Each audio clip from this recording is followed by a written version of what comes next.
apologize. But I do want to just take this opportunity as we're closing out this hearing to just revisit some of the discussion today. And, you know, I really want to frame this conversation around the urgency of this issue. I think some of that got lost in the details today. This is not only a national security emergency for the United States, this is about making sure that we can make good on our responsibility to ensure that we are not passing a global tipping point in climate change over the next decade. If we do not address these supply chain issues, we will not be able to implement the technologies and changes to our energy systems that will enable us to cut carbon emissions so that we can hit our carbon emission standards to prevent catastrophic climate change. So this is an urgent issue. It's a national security issue. It's an economic issue for the United States, and it's a global issue.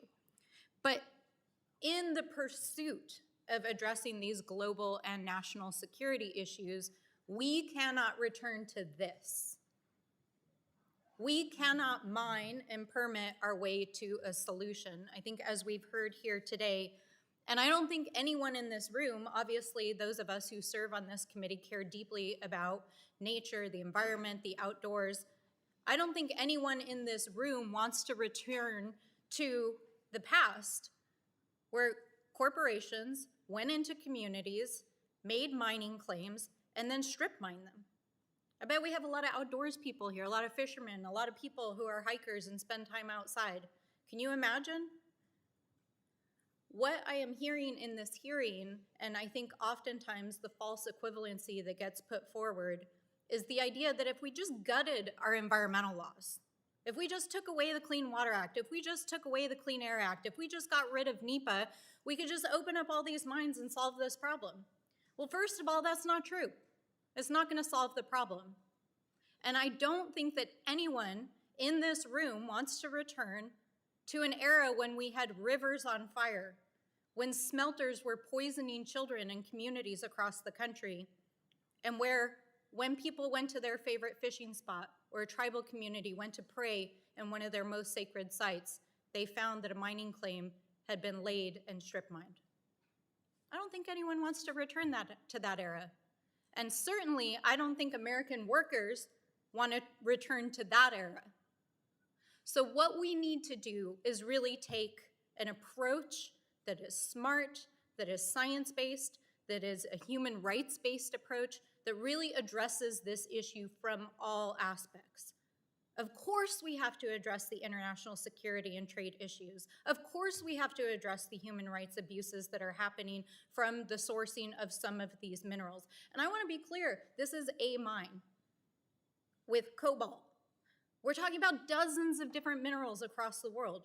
There are mines that are doing responsible sourcing that do have good labor practices. But what we need is to make sure that we have a multi-pronged approach that addresses these issues. Finally, I just want to say that this body has already taken significant action to help address these issues. This last Congress, we passed a bipartisan infrastructure law. It makes some of the largest investments in infrastructure in the history of our country in certain sectors, particularly in natural resources, and it includes a number of provisions that will help to build out a sustainable supply chain for our critical minerals. We also passed the Inflation Reduction Act in August, and while we did not have bipartisan support for that bill here in the House, what I can tell you is that it is the largest single investment in climate action, not only in the history of the United States, but the history of the world. And it sets us on a path not only to clean energy for the United States, but energy dependence and the ability to address the catastrophic change that will happen from global climate change. The future of our country, of our communities, and of our children depends on bipartisan action on this issue. And Mr. Chairman, I deeply appreciate your bipartisanship this morning and truly look forward to working with my colleagues across the aisle because the urgency of this issue demands that we do. Thank you, Mr. Chairman, and I yield back.